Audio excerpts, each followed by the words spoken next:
तर आज बनवायचं होतं उपीट. त्यासाठी टमाटर चिरून घेतलं. त्यानंतर मस्तपैकी मिरची चिरून घेतली, कांदा चिरून घेतला आणि इथं एक मोकळी जागा वाटत होती. तिथं काय ठेवावं म्हणून कढीपत्ता आणाय गेले. कढीपत्ता आणला. त्यानंतर त्याला मस्तपैकी धुवून घेतलं. कढीपत्त्यावर खूप धूळ बसते त्यामुळं धुवून घेतलं. बाकी ती हिरवागार दिसतोय. चूल पेटवली. त्यानंतर कढई ठेवली. त्यावरती कांदा टाकला आणि गरा आणला. गरा पहिल्यांदा भाजून घेतला.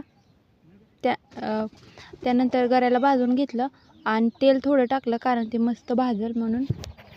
त्यानंतर गरा काढला आणि कांदा टाकला. त्यामध्ये तेल टाकलं. मस्त लाल होईपर्यंत भाजून घेतलं. त्यामध्ये कढीपत्ता, मिरची, टमाटर टाकून घेतलं. शेंगदाणे टाकलं.